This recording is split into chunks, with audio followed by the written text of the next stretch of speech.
Hello, it's Daniel Perez from Central Coast Kenpo Karate, and we're coming back at you with another Kenpo banger today. So we're going to go ahead and talk about evading the storm. That's going to be the purple belt technique if you're doing a 24 system. That is our 7th technique in purple belt. It's against a right overhead club attack. So it's the same attack as checking the storm, except that we're going to be on the outside of the opponent rather than inside of the opponent. And environment can dictate that, or just first initial reaction of where you step and which arm blocks. Okay, so what we're going to talk about again is how to just do these for a beginner. So like if you're teaching this to a beginner, or if you're a beginner learning this technique and that wants to learn it, I'm going to do some drills you can practice with a partner, or if you're an instructor teaching it to a beginner student, I'm going to go ahead and do that as well. Let's give you guys some ideas on how you can take evading the storm, make it fun for a beginner of all ages, and even for children, drills that they can do to make it fun for them to learn. So obviously the stick is the storm that represents that in Kenpo. We can travel with the stick in, out, up, down, so it can travel in different directions. That's what it represents, close to how storms can. Storms can travel in different directions. So with that being said, we have a law in Kenpo that we go by: divert, seize, control, disarm. So using those 4 in that order is a crucial thing for students to know. If a club comes in, they got to divert, they got to then go for a seize, control the opponent, and disarm the opponent. Okay, so in that case, we want to try to make sure that they can understand that. So the first drill is timing the step or ghost imaging, because when obviously the attacker's coming in, you should be moving at the last second where they're not expecting you to move, and causes the opponent to either lose their balance, like an angle of disturbance in a way, to hit your ghost imaging. So as soon as the students start to see the attack coming in, the goal is to step right at that moment where the opponent realizes like, oh no, I'm gonna miss, and by that time it's too late. They're in an angle of no return, so at that point they have no choice but to continue their travel forward. All right, so enough talking, let's get to the drills. All right, and we're back. So we're gonna go ahead and run through some drills.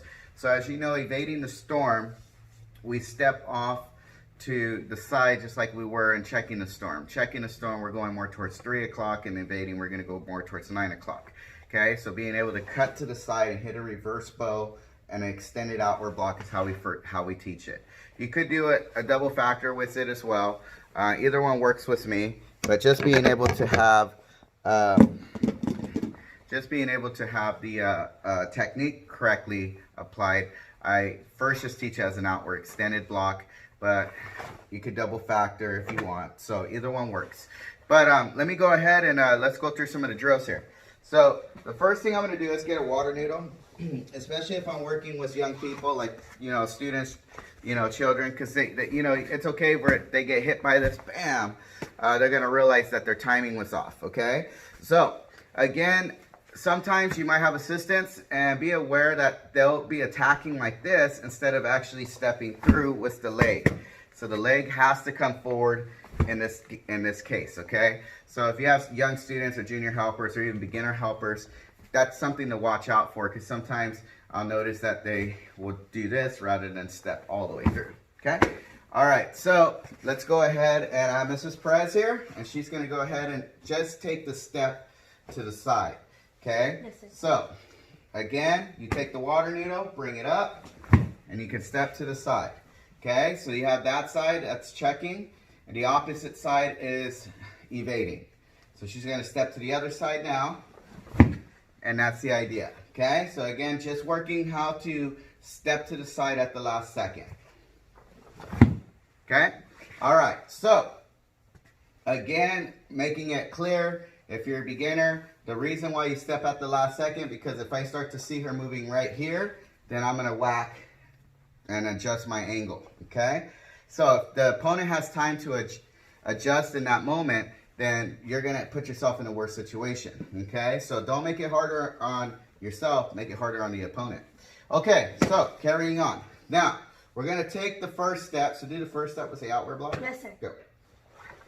Okay, so as she steps to the side with the outward block, we have the roundhouse kick coming up now. Go ahead and do the round kick. Yeah. Okay, so the round kick is gonna be something that we're gonna work on with a shield now, okay? Because they have to work on how to step and kick. All right, so let me get a shield. So all we're gonna do is we're gonna step to the side and kick. Let's go just a little over here, okay? So if I have the bag here, she steps off and kicks. Yeah. Okay? So the timing of step kick is the real important part too, because that's what's gonna come in as well as the block, okay? So being able to again time it. So you just hold the shield, walk in, Yeah. and that's gonna work. And on the bag, they can use the end step.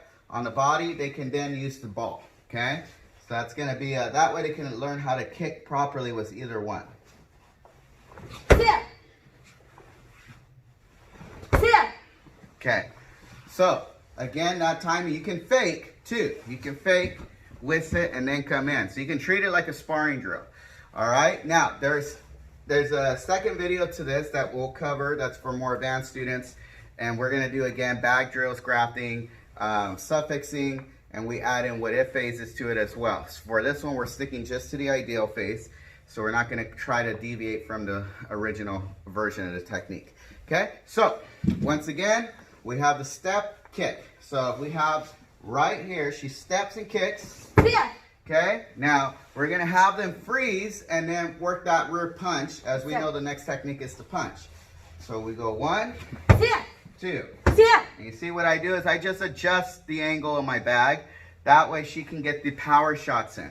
I first like to establish that, you know what, hit something hard, make it work, and make sure that you feel confident with your strikes, because if they punch too much in the air and they're controlling the punch on the body, sometimes it's not as effective as hitting a bag full force. Especially like for an adult. You know, an adult, they got it, or teens, got to hit bags hard. I encourage all ages, to be honest, but you know, the bigger we get, obviously the more power we're going to get, so we can only hit so hard to our body without injuring our opponent or our partner.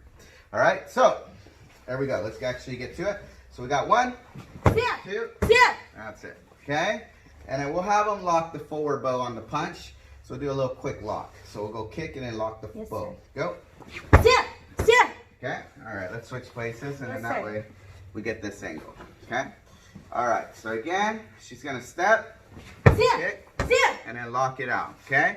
And once again, we go step Yeah. and Yeah. turn, okay? All right, so again, that's just working the base technique on bags. You can take an entire technique and put bag work in it, and they could be fun. They could be doing that for a good 5 minutes and repeating it. Then they can do it on the left side, the mirror side of it. So you can have them do a left roundhouse kick and then a right punch, okay? Or you can have them do a right roundhouse kick with the left punch, okay? So either one. So let's go to still the same. So we're gonna go to the round kick, lock the punch real quick. Yes, sir. Go. So Yeah. Yeah. punch. Now we're gonna start the knee strike. So what I'm gonna do is I'm gonna adjust the bag low, so that way she can get the knee strike in. So she has the back knee, Yeah. and then rotates Yeah. for the second knee. Okay. So once again, we can just isolate the knees too. Let's say I have a young group. We'll just take the knees. Go ahead. Yeah. Yeah. Okay, and just put it right lower to the just use the bag to cover your knee, your thigh. Yeah. Yeah. That way they can just get the pop in. Go ahead. Yeah. Yeah. Okay, and again, it's just teaching them how to develop the knee strikes.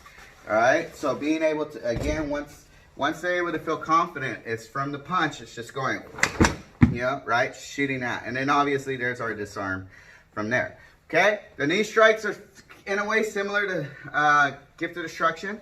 Obviously, it's only one knee in gift, but if we would take this back knee, here comes this gift, even though we have a little circular motion, rotation with that second knee. All right, so let's go ahead and do it on a body. I'm gonna get the actual club. Okay, so now that once they work the basics to this technique, then we can start to give them the visual what this technique is about. Okay, so we'll go slow. So in this case, I do recommend the ball of the foot goes to the body because it's a little more harder to, it's better impact rather than using the top bones of your instep. The ball of the foot will basically give you a lot more of a harder strike.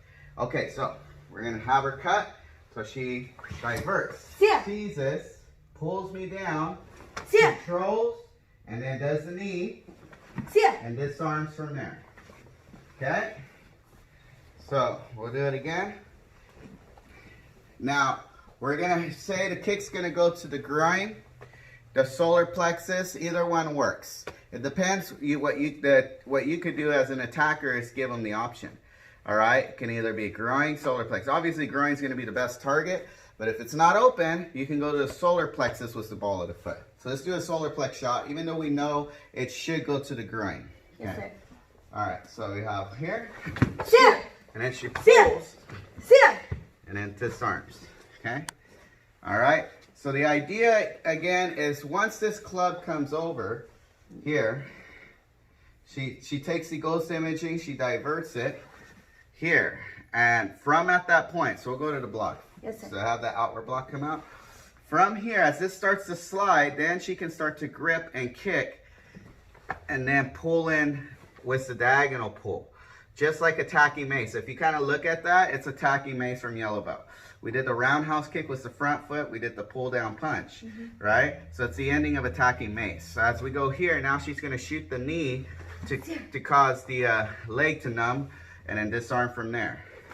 And you guys I don't know if you guys did it in school or whatnot, but guys will come up and punch other guys in the thigh. It's called dead legs.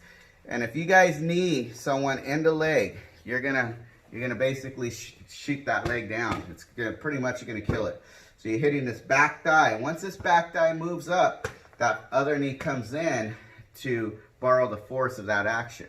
So you're basically gonna just completely kill that right leg. So it's a really neat technique. If you kind of look at the breakdown of it, you're working how to get on one side of the technique, blending in some yellow belt material in there, as well as shooting the knees to a different target, which is the thigh. So now the student is being taught to hit this lower height zone of the legs, now working on the thigh here part, but just to give you guys a quick drill of it. Okay, so when I come in, she steps, does a round kick, so now she can hit, punch the kidney, and then there's the leg. Okay, all right, so that's another thing we can do. So guys, be creative on how you work these techniques. I do like working bag work, but again, you can fake with the club and then come in. That's one way of doing it. And again, I'm trying to keep it simple just for the beginner drills here. This would be more for like guys that are just learning it or barely teaching someone that doesn't know it yet. And just kind of giving you a few ideas on how you can make them more efficient with it, stuff like that. All right, so thank you guys again. That's all I got for today. The next video will be an advanced version of evading the storm. And if I missed anything in this video, I'll make sure I make notes to put it in my second video. All right, guys. Thank you again for all the support. Appreciate it. Take care out there. Thanks for watching the video. Click on the bell and subscribe to the YouTube channel.